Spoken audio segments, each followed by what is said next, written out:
बिना धरना प्रदर्शन किए यहाँ पे कुछ भी नहीं मिलता। यहाँ के जो एमएलए एमपीज या जो भी स्थानीय नेता, में ये किसी का नाम नहीं ले सकते अपने, उनका योगदान नहीं रहता। अगर सिंचाई के लिए पानी भी चाहिए होता है तो उसके लिए भी धरना कर लगाना पड़ता है। अभी भी पीछे भी धरना चल रहा था सिंचाई पानी के लिए। नमस्कार, आप देख रहे हैं ई समाचार में एलडी स्वामी। इस वक्त हम टिब्बी तहसील के बार एसोसिएशन में हैं और यहाँ पर जो है तमाम वकील साथी जो है यहाँ पर उपस्थित है और बातचीत करेंगे, क्योंकि आने वाले समय में कुछ ही समय बाद जो है राजस्थान विधानसभा के चुनाव होने वाले हैं और चुनाव में मुद्दे जो है वो महत्वपूर्ण होते हैं। टिब्बी क्षेत्र के संगरिया विधानसभा के लोकल मुद्दे क्या हैं, उन पर चर्चा करते हैं। चलिए वकीलों से बातचीत करते हैं। कृषि उपज मंडी समिति की व्यवस्था तो है, लेकिन अधूरी है, वो अभी तक पूरी नहीं हो पाई और उसी वजह से व्यापारी वर्ग को परेशान होना पड़ता है। बाकी समस्या तो इनकी बनी रहती है। जो भी एमएलए आए वो वापिस तो आता नहीं और ना ही वो चुनावी वादे पूरे होते हैं। बस यही। जिनको आप जिताते हो वो न तो वादे पूरे करता है, न वो अपने काम पूरे करता है। ना नहीं करता वादे करने, आता ही नहीं वो। वादे करने पूरे करने तो दूर रहे, एक बार चुनाव जीतने के बाद भी बस वही समस्या बनी रहती है। और इस तरह ही हमारे जो क्षेत्र है ना, इसको संगरिया क्षेत्र से मिलाकर ये गलती की हुई है, क्योंकि भविष्य में जो प्रत्येक कार्य को ये टिब्बी को संगरिया के अधीनस्थ करना चाहते हैं। और अगर ये समस्या होती है तो टिब्बी के लिए भारी दिक्कत हो जाएगी। जैसे अब इसको एडीजे संगरिया के बार बार ये रहता है कि टिब्बी क्षेत्र को संगरिया के अंडर में कर दिया जाए, एडीजे के। अगर ये कर दिया जाता है तो टिब्बी क्षेत्र को तो दिक्कत हो जाएगी, क्योंकि इन लोगों को पहले हनुमानगढ़ जाना पड़ेगा, हनुमानगढ़ से संगरिया जाना पड़ेगा। जैसे खनानिया है, शोदानपुरा है, कमरानी है, ये शेरका है, इन लोगों के लिए भारी दिक्कत हो जाएगी। इसी तरह से ये प्रॉब्लम कंटिन्यू नहीं रहे तो इसे हनुमानगढ़ के अंडर में रखना चाहिए। ये हमारा विधायक कोई मांग नहीं करता आज तक। ठीक है। और चुनाव भी है, क्या पता वो नेताओं तक वो मुद्दे पहुंचे कि लोगों की समस्याएं क्या है। इसको लेकर हम मुद्दों की तह तक जा रहे हैं और भी मुद्दे जानने की कोशिश करेंगे। टिब्बी क्षेत्र की अगर बात करें तो उनमें और क्या मुद्दे हो सकते हैं? टिब्बी क्षेत्र में अनगिनत मुद्दे हैं जिन पे चुनाव लड़ा जा सकता है। जैसे हम लोकल टिब्बी से हैं तो टिब्बी में सबसे बड़ी समस्या तो जो राजस्थान रोडवेज की बसेज है उसके बारे में काफ़ी बार मेमोरेंडम दिया जा चुका है। कलेक्टर साहब को भी दिया जा चुका है, एसडीएम साहब को भी दिया जा चुका है, लेकिन उसके बारे में कोई सुनवाई नहीं हुई। और ये जो टिब्बी क्षेत्र है वो हरियाणा पंजाब इससे टच में है, बॉर्डर पे है। तो यहाँ पे अगर रोडवेज की बसें चलती है तो उससे जो गवर्नमेंट की स्कीम है जो रोडवेज यात्रियों के लिए, तो वो स्कीमों का उनको फ़ायदा मिलता है। जैसे कोई विकलांग हो गया या रक्षाबंधन पे कोई महिला है तो उसको फ्री की यात्रा, तो वो फ़ायदे कहीं ना कहीं जनता को मिलेंगे।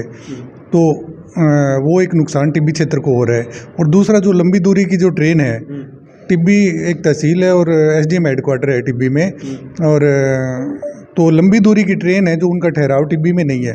जो पहले ट्रेनों का ठहराव होता था वो भी अब बंद किया जा चुका है।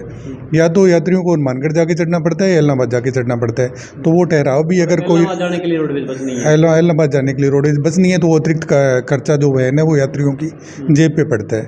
और एक जो है कि बिना धरना प्रदर्शन किए यहाँ पे कुछ भी नहीं मिलता। यहाँ के जो एमएलए एमपीज या जो भी स्थानीय नेता, में ये किसी का नाम नहीं ले सकते अपने, उनका योगदान नहीं रहता।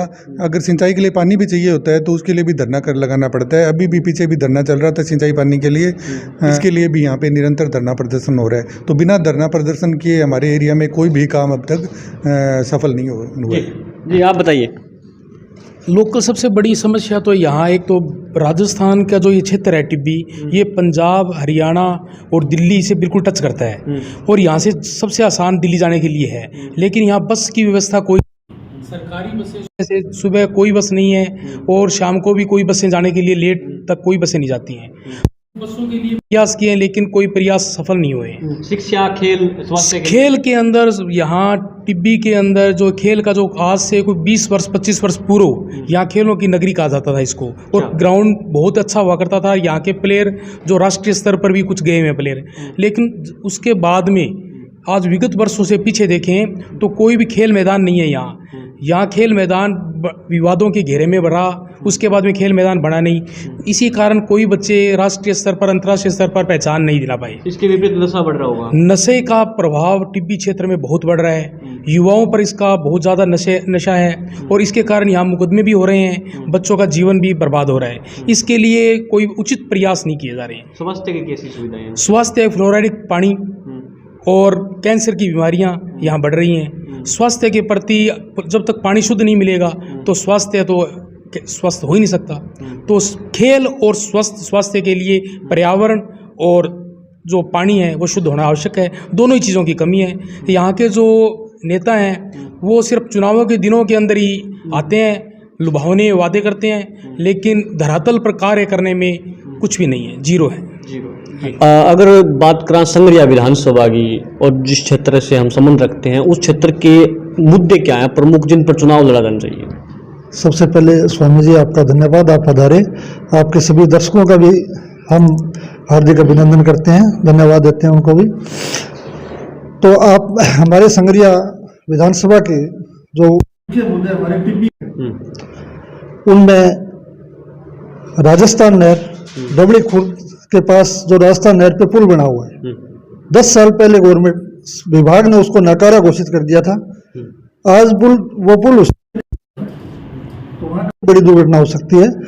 पुल का निर्माण होना चाहिए। टिब्बी बेल्ट जहाँ घग्गर नदी बह रही है, इसको राइस बेल्ट घोषित किया जाए। इसके अलावा हमारे हल्के में गांव है डबड़ी कला, डबड़ी लूणावाली ढाणी, सैम की सैम की समस्या का निवारण होना चाहिए। जो चुनाव में वादे किए जाते हैं, जो आश्वासन लोगों को दिया जाता है, वो पूरी नहीं हो पाते, तो उसके बाद जनता को किस तरह से रिएक्ट करना चाहिए? जनता के दरअसल में यहाँ जो नेता आते हैं वो लंबे चलने वाले नहीं हैं। यहाँ एक बार चुनावी करके यहाँ से निकल जाते हैं, 5 साल अपनी शक्ल नहीं दिखाते और जितने इनके द्वारा वायदे किए जाते हैं झूठे साबित होते हैं। इसलिए हमारे एरिया के अंदर हर एक 5 साल बाद एमएलए चेंज किया जाता है।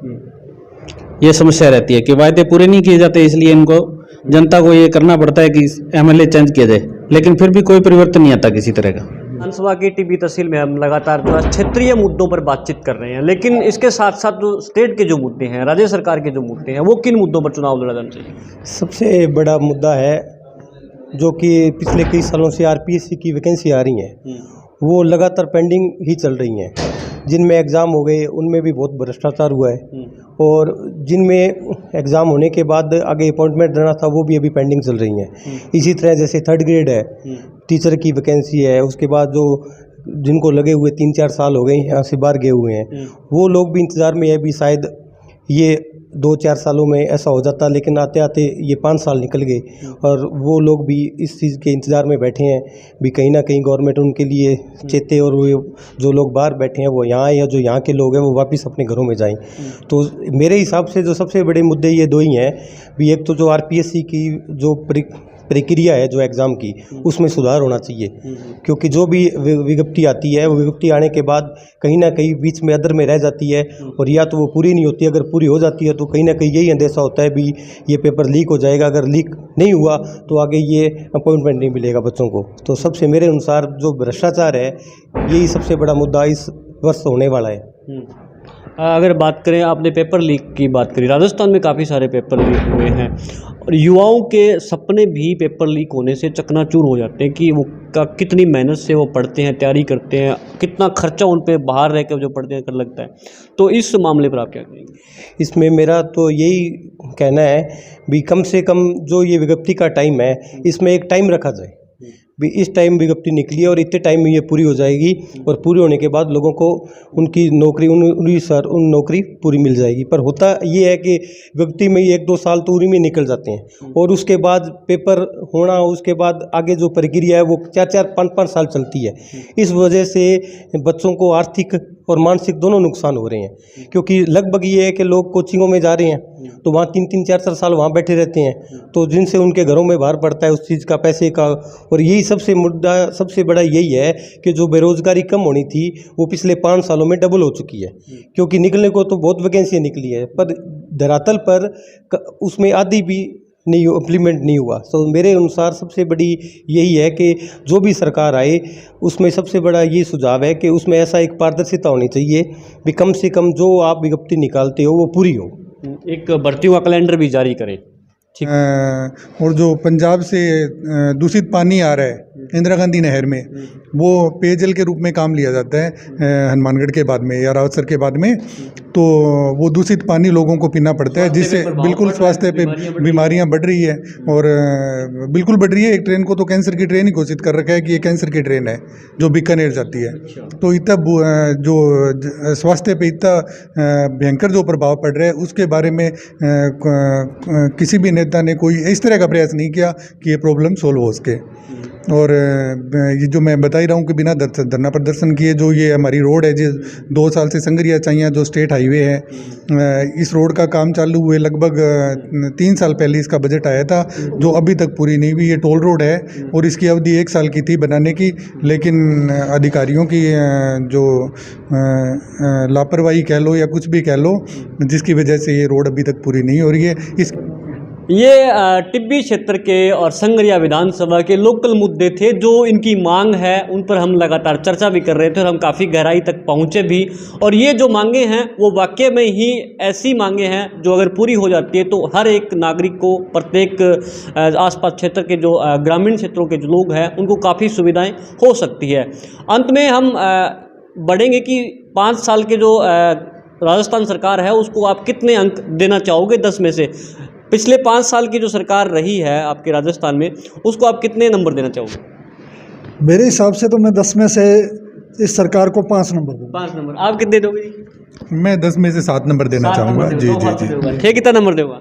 2 नंबर दूंगा मैं। सिर्फ 2 नंबर? सिर्फ 2 नंबर। अच्छा, 8 इसी के योग्य हैं ये। अच्छा। क्योंकि अभी प्रतापगढ़ वाला देख लो, ये सारे वाक्य देख लो आप। आप कितने नंबर देंगे? मैं 10 में से 8 नंबर दूंगा इसको। 8 नंबर। बिल्कुल अशोक गहलोत की गवर्नमेंट है, उसने बहुत बेहतर काम किए हैं। बिल्कुल उनकी जैसी चिरंजीवी योजना है पूरे राजस्थान के अंदर, पूरे देश के अंदर सबसे टॉप योजना चल रही है। तो मैं कह रहा हूँ अशोक गहलोत के काम में कोई कमी नहीं है। टिब्बी के विकास में उन्होंने बहुत कुछ दिया है टिब्बी को। तो अशोक गहलोत जैसा प्रशासन। और यहाँ के विधायक को कितने नंबर दोगे? विधायक तो यहाँ विधायक ने कुछ काम ही नहीं किया, कोई भी काम नहीं, विधायक ने कुछ काम नहीं किया। जो काम हुए हैं वो स्थानीय राज्य सरकार के द्वारा ही कॉलेज की व्यवस्था है, चाहे कॉलेज का निर्माण हो, चाहे कॉलेज की अनुमति हो, और जो अन्य काम है सड़कों का निर्माण है वो सब राज्य सरकार के निर्देश ही हुआ है सारा काम। आप कितने नंबर दोगे? मैं इनको 8 नंबर दूंगा। 8 नंबर। आप? 5 नंबर। ठीक है। ठीक, कितना नंबर देगा? 4 नंबर। ठीक है। ये राज्य सरकार को नंबर थे। एवरेज की बात करें तो 50% नंबर सरकार को मिले हैं, क्योंकि कुछ ऐसी योजनाएं हैं सरकार की जिसमें जो है राजस्थान राज्य को है जो फ़ायदा भी हुआ है। जैसे अगर चिरंजीवी योजना की जिक्र करें तो वो एक वाकई में बहुत अच्छी योजना है।